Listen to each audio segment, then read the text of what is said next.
Welcome to our part 2 of lesson 53. Always start with your heading, name, number, date, first and last in cursive.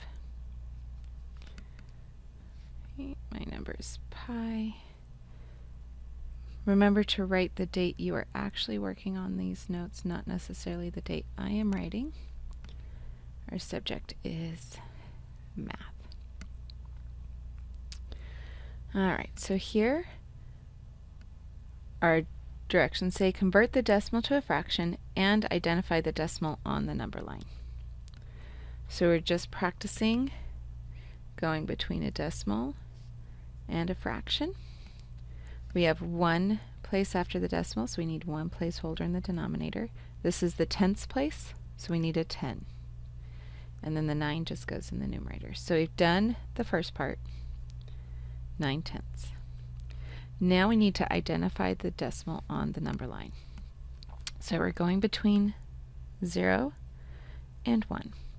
Now when I write my numbers, I actually write them as an angle because it's harder to fit decimals under these little lines than it is to fit the fractions.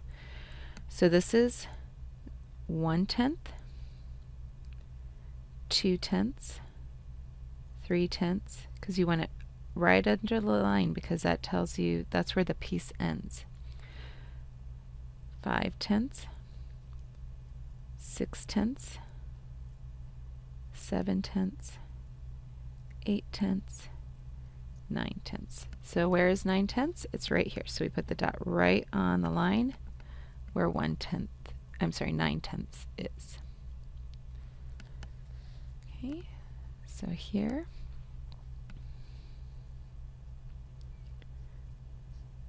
we have 1, 2 placeholders after the decimal, so we need 2 places, so we need 2 placeholders. 6 is in the hundredths place, so we need to have 100, and then just the 6 goes in the numerator. So the first part, writing it as a fraction, we're done with. We could simplify this because they both are even, they're both divisible by 2, but we're going to leave it that way as we look at our decimals. So we're going between, this time we're going between 0 and 1/10. So we're taking this little spot right up here and we're using, kind of like we're using a microscope, and we're going to zoom into there and cut it up into 10 pieces.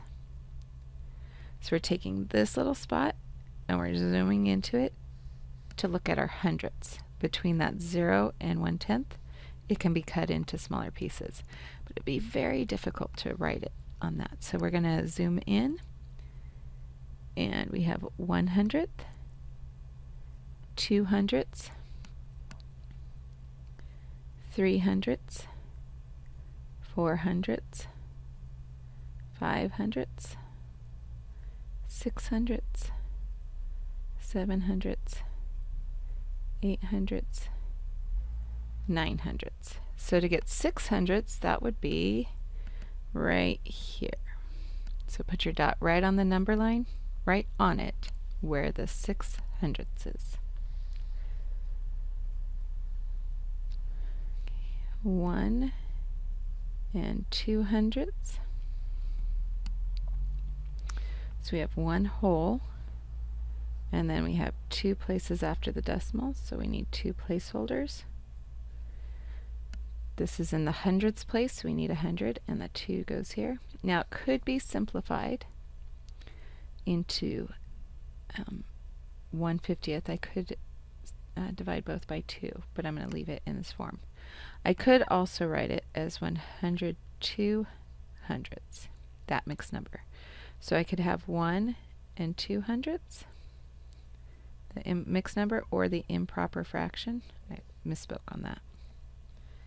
102 over 100. Either of these would be okay as the fraction. So this time, instead of going between 0 and 1, we're going between 1 whole, or $1, and $1 10 cents. So again, because we're looking at the hundredths, we're zooming in between the whole number and the first tenth.